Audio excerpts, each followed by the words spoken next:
Imu's power is finally revealed. He can create demons, but it goes far beyond that. And in this video, I'm going to explain all the powers of the greatest villain in the history of One Piece. So, if you want to know everything about this and more, stay here with me because that's exactly what I'm going to show you now. Imu finally revealed his powers in chapter 1150. He possessed Gunko and fought against the giants. However, even then, his powers remained mysterious. That's why, in this video, I'll explain all of Imu's powers and also his greatest weakness ever revealed in the story. The first power of Imu was shown when he demonstrated the ability to transform into a huge, beastly yet vaguely humanoid creature. But we only saw his silhouette, not his true form. In this form, he is capable of consuming fire, swallowing a fireball that Sabo had thrown at him. Additionally, he also showed the ability to control what appears to be a tail in the shape of an arrowhead, which he uses to impale his opponents, and it was strong enough to severely injure even Sabo, a Logia user. Then in chapter 1150, Imu truly reveals himself. He shows the power to possess his servants, taking control of Gunko's body and fighting through her.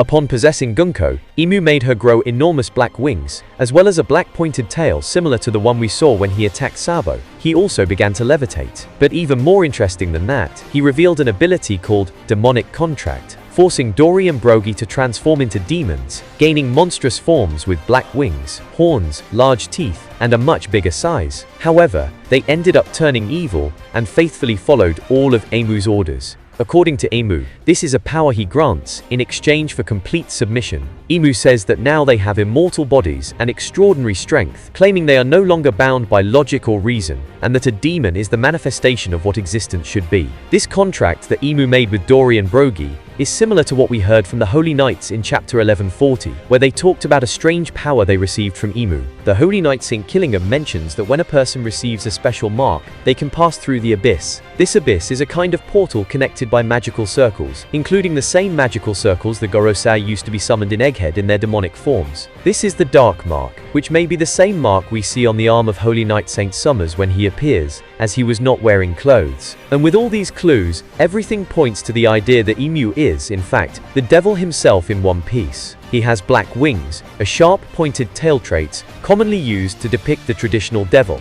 He also makes demonic contracts, turning people into demons, and can form pacts by granting individuals a special mark in exchange for immortality. This mark is very similar to the mark of the beast, which is well known in traditional devil lore. A person who makes a pact with the devil receives his mark, and usually in such a pact, the person trades their soul for something they desire, be it power, longevity, or wealth. And these are precisely the things that those who receive Imu's dark mark are granted. But all of it comes at the cost of their souls. They give their bodies to Imu. That's why Imu-sama was able to control Gunko's body. After all, she sold her soul to him. Beyond that, there are even more clues suggesting that Imu's is the representation of the devil in One Piece, literally having the power to transform into one. During Brook's time skip, he was thrown by Kuma right into the middle of a demon summoning ritual carried out by some cultists who were ready to lose their souls in exchange for revenge against the Long-Arm tribe. These cultists created a magic circle on the ground and intended to summon the devil himself. And that magic circle is extremely similar, almost identical to the ones used by those marked by Imu to travel through the abyss. In fact, inside the castle of Mary Jawas, in the Gorosei's chamber, we can see various decorations featuring these occult symbols, typically associated with devil worship. Imu himself uses these,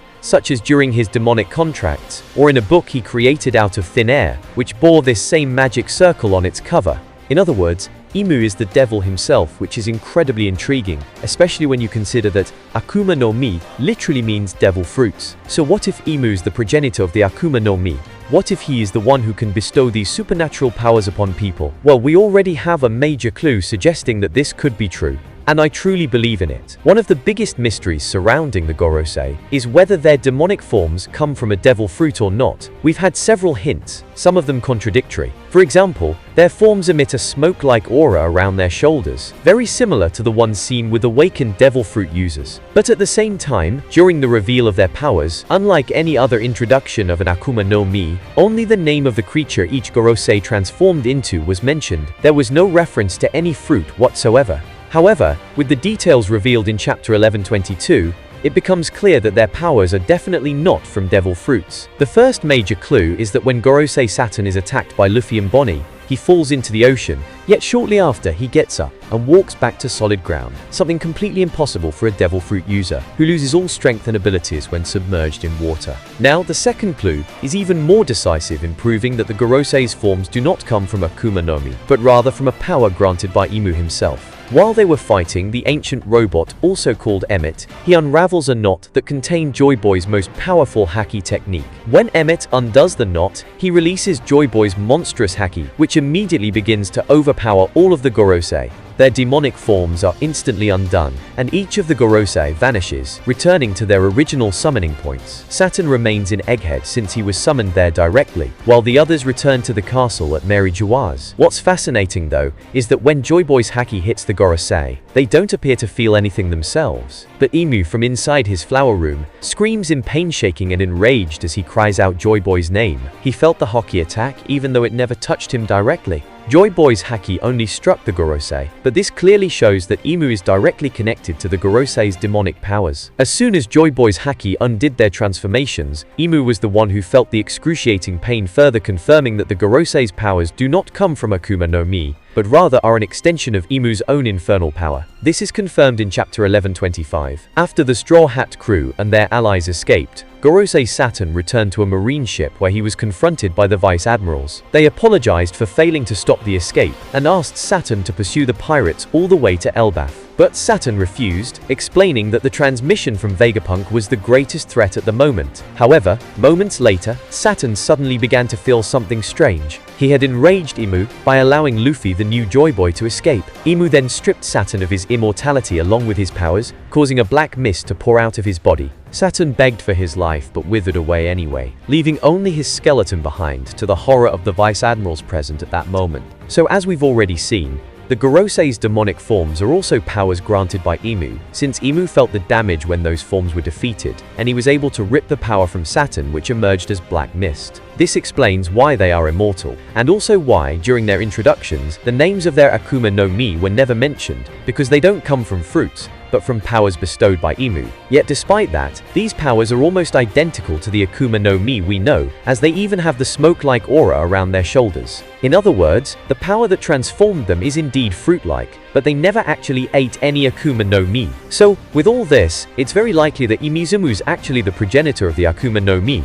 or that, with his devilish power, he can grant these abilities to people. Imu himself mentions that demons are the manifestation of what existence should be. Furthermore, there is a legend that Akuma no Mi contain a demon inside them. That's why no one can eat more than one, because if they do, the demons inside will fight within the user's body, causing them to explode. And as much as this is mind-blowing, it's still strange that Akuma no Mi seem to be reborn in the world of One Piece, almost as if they have souls of their own. So maybe it's all true. The fruits really do contain demons inside them. Imu, with his devil fruit power, can control these demons, even making some enter the bodies of people he chooses, granting them monstrous abilities, just like what he did with the Gorosei. So Imu is literally the devil of the devil fruits, and his age proves this even further, since he is apparently a being who has ruled the world for a very long time. On the Elbaf mural, we can see a man wearing a crown very similar to Imu's. On the other side of the mural, we see what is probably the true form of the world's secret ruler. This shows us that Imu has been alive for a very long time. We know he has lived since the Void Century,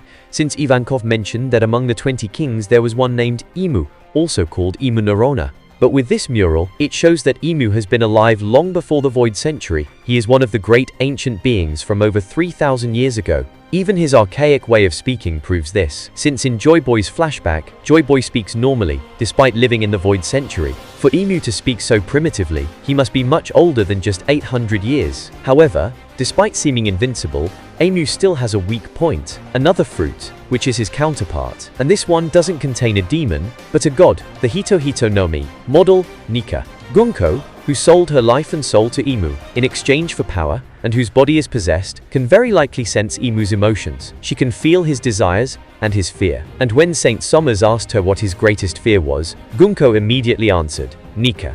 Imu fears Nika because he is the only one who can stop him. In fact, we still haven't seen Luffy appear after the Sacred Knights began their attack on Ebuff. Luffy is still in the underworld, and Oda wouldn't leave him out without reason. Nika is the key to defeating Imu, the true devil. Whether it's because Imu possesses the primordial Akuma no Mi, the true devil fruit, or simply because he has been that being since his creation. Nika is the light that cleanses the souls of those corrupted by evil, so I wouldn't doubt that Luffy will be able to bring back everyone who was corrupted by Imu, perhaps even freeing Gunko from her forced possession and her pact with Imu, so she can finally reunite with Brook. But then, everything really points to Imu being the devil, the primordial evil of the world, and the Akuma no Mi are nothing more than the forbidden fruits the devil uses to corrupt humans. According to him, demons are what existence should be, and the fruits make people exactly that, giving them the powers of demons. So I really hope you enjoyed this video, and if you did, please subscribe to the channel and hit the notification bell so you don't miss any new videos I'll be bringing here. Thank you so much for watching until the end, and see you next time.